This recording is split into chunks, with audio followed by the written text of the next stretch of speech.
Hello, welcome to travel with KR. నేను మీ చెన్నెల కృష్ణారావు.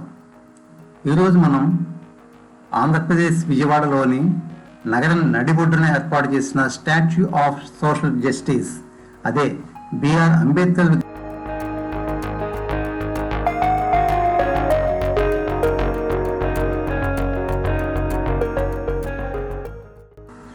అలాగే బయట చుట్టూ ప్రహరీ గోడ చుట్టూ అంటే లోపల వైపు ఉన్న ఎంబెడెడ్ అంటే శిల్పాలు కూడా చాలా అద్భుతంగా ఉన్నాయి.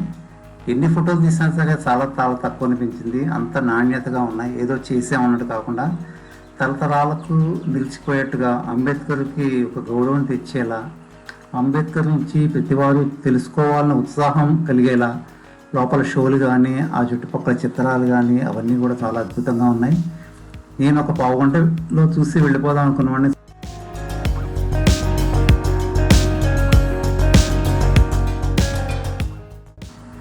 విజయవాడ స్వరాజ్య మైదానంలో నిర్మించిన ఈ అంబేద్కర్ స్మృతి వనం 125 అడుగుల భారీ అంబేద్కర్ విగ్రహం విజయవాడలోనే ప్రముఖ అట్రాక్షన్గా మారింది.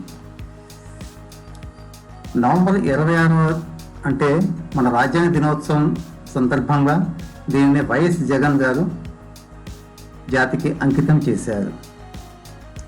ఢిల్లీ నుంచి వచ్చిన డిజైనర్లు లేటెస్ట్ టెక్నాలజీలో ఎటువంటి పొరపాట్లు లేకుండా ఈ నిర్మాణాలను నిర్మించారు. విగ్రహం బేస్ కిందే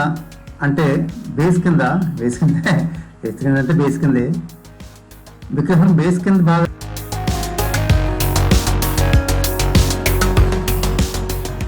విగ్రహం పీఠం యొక్క ఎత్తు 85 అడుగులైతే, విగ్రహం 125 అడుగులైతే, మొత్తానికి ఇది 200 పడుగుల ఎత్తులో నిలబడి టీవీగా విజయవాడ నగరంలో ఎటుపక్క నుంచి చూసినా సరే మనకి కనిపిస్తూ ఉంటుంది.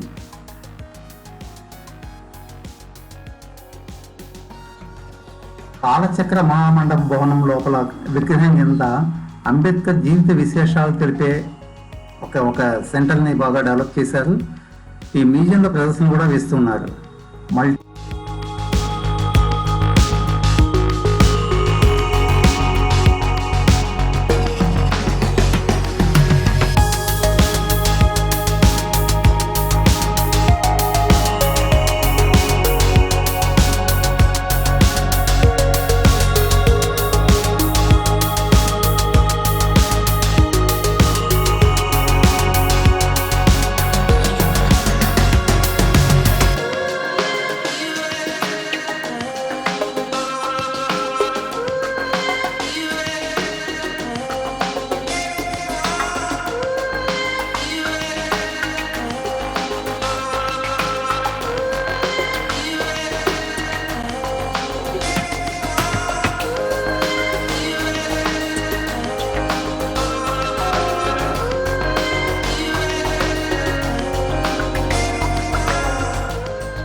ఈ విగ్రహం ముందు భాగంలో ఏర్పాటు చేసిన 6 నీటి ఫౌంటైన్లోనూ మ్యూజిక్కి అనుగుణంగా వస్తూ సాయంత్రం పూట ఎంతో ఆకట్టుకుంటాయి.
600 మంది కార్మికులు ప్రాజెక్టులో నిరంతరం పనిచేశారు. అంతేకాక 55 మంది టెక్నికల్ అండ్ సపోర్టింగ్ ఉద్యోగులు కూడా గ్రహింపబడి పనిచేయడం వల్ల ఇంత అద్భుతం సాధించగలిగారు. దీనికోసం ఉపయోగించిన ప్రతి వస్తువు కూడా దేశంలోనే తయారైంది అని మనం గర్వంగా చెప్పుకోవచ్చు. It is complete made in India.